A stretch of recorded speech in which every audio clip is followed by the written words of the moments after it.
Доброе утро, Стоп Гейм, в эфире Инфакт. BioWare официально подтвердила догадки, сливы и утечки. Новая Dragon Age The Whaleguard окажется на прилавках уже 31 октября. Этим фактом завершается свежий трейлер игры, который с большего посвятили главному герою Руку и его спутникам. Но и про фан-сервис не забыли. Например, теперь доподлинно известно, в игре появится любимица фанатов ведьма Морриган. Ну и драконы, много драконов. Помимо стандартного и цифрового изданий, будет и коллекционка. Предзаказ уже открыт, цена вопроса $220. Туда издатель утрамбует светящийся лириумный кинжал, литографию со спутниками, колоду Рука, флягу для зелий, зачарованный дайсик и карту в колчане. И игру. Еще тоже положено, наверное, надеюсь. Дабы задобрить расстроенных переносом игры ждунов, создатели кинематографического платформера Replaced выкатили почти 14 минут геймплея игры. Гейм-директор игры Юрий Жданович прокомментировал и показал 3 игровых отрывка из разных частей сюжета. В первом наш герой, запертый в человеческом теле искусственный интеллект, вынужден бежать из лаборатории трансплантологии, когда там происходит взрыв и врываются силовики. Во втором герой попадает в прямую конфронтацию, и здесь показывается боевка. Как поясняет Юрий, важно вовремя контратаковать и реагировать на выпады врага. И напоследок продемонстрировали режим свободного изучения локаций. Можно будет взяться за побочные задачки, поискать секретики, поболтать с персонажами и даже поиграться в аркадные автоматы. А с течением времени локации будут претерпевать изменения, например, со сменой сезона. Также разработчик подчеркнул, что каждый кадр и пролет камеры в игре прописан и срежиссирован вручную, чтобы фокусировать внимание геймера именно так, как нужно создателям. При этом монтажные склейки старались использовать как можно реже. Когда конкретно игра выйдет на ПК и Xbox, теперь неизвестно, однако случится это когда-то в 2025.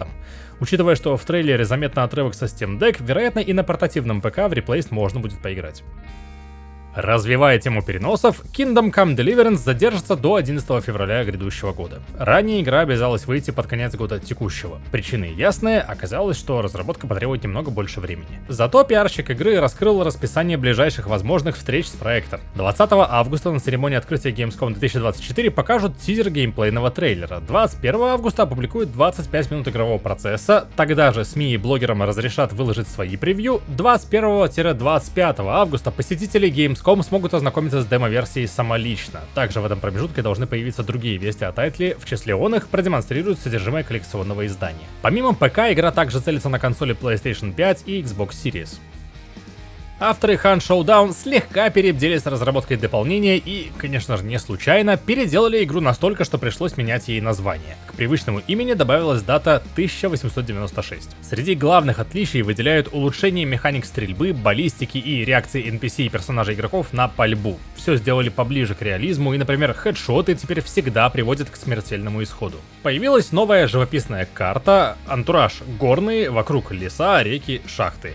Добавили новое оружие и вариации существующего, медвежьи капканы и особые боеприпасы для нынешних пушек. Также переработке подвергли интерфейс, звук и графику. И хоть игра все еще продолжает бить собственные рекорды онлайна, впечатления от обновления у играющих смешанные. Как раз на новый интерфейс жалоб больше всего, а другие замечают новообретенные проблемы с производительностью и сильно более настырные предложения потратить свои кровные на внутриигровые ништяки. Но если вас этим не напугать и попробовать захотелось, сейчас как раз стартовали бесплатные выходные проекты в Steam. Косари!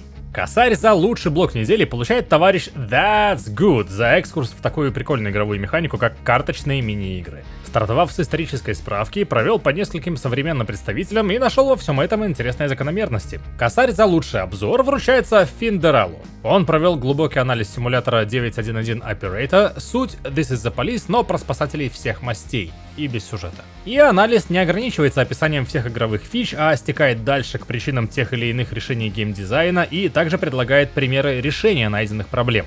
В общем, любопытное чтиво. Отдельно отмечу серебро из блогов, статья Софтика про то, как он, фантик вселенной Warhammer 40 000, наткнулся и подробно изучил Warhammer 40 000 Chaos Gate Demon Hunters. При этом экскурсу в знакомство уделено место не меньше, чем непосредственному разбору. Это прикольно. Ну и еще обращу внимание на блог Александра Уэса Виллисова с голосовалкой за следующую ачивку для его серии роликов. Когда я проверял, Max Payne и Kingdom Come там ноздря в ноздрю шли. Ну а вы вот уже можете заранее узнать, о чем будет ролик. Косареносцы, обязательно проверьте лички на сайте. Вот мой вчерашний день начался неожиданно с утечки от Мика Гордона. Выложил у себя в соцсетке новый тречок для какой-то игры, а уже под вечер эта сама игра была показана публике. Называется она Defect, это сетевой шутер на 4 игроков, а разрабатывает ее выходцы из Naughty Dog, id Software и других студий, что в марте основали новую компанию Empty Vessel, пустой сосуд. Про 4, так сказать, со звездочкой, потому что отряд, да, состоит из 4, но есть режим, где таких отрядов будет 4, предлагая игрокам посоревноваться не только с ИИ, но и между собой. Игроков погрузят в пост-ап, конкретно в последний город человечества, которым правит деспотичный искусственный интеллект с не самыми гуманными методами влияния. И это влияние между собой никак не могут поделить полиция, бунтовщики и бандиты. Будет PvP, но будет и кооператив. В описании игры упоминают задачи типа контрабанды оружия, заказных убийств и ареста подозреваемых. А на самих локациях можно будет отыскать какие-то полезные для миссии активы, способные переломить ход событий. Когда конкретно мы пойдем стреляться дефектными жителями дефектного города с дефектной системой, пока не раскрывается, но вполне рабочая и доступная в наших краях страничка у игры в Steam уже есть, можно по крайней мере закинуть игру в виш-лист. Еще один вариант убийства времени предлагают создатели Vampire the Masquerade Blood Hunt, шведы из Shark Mob, и анонсируют свой новый проект Exaborn. Жанр экстракшн шутер. Тема снова постапокалипсис, разрушенный природными катаклизмами мегаполис в США. Однако выживальщики в специальных экзоскелетах, известные как перерожденные, исследуют этот дивный новый мир на предмет вторсырья и других полезностей.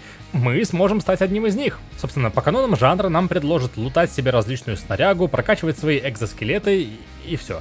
Не по канону жанра игру обещают снабдить захватывающим сюжетом, который будет развиваться с будущими апдейтами и публичными ивентами, а сам шутерный геймплей обещают сделать вертикальным. На Gamescom у игры тоже будет свой стендик с демкой, а когда игра выберется до публики, пока не оговаривается.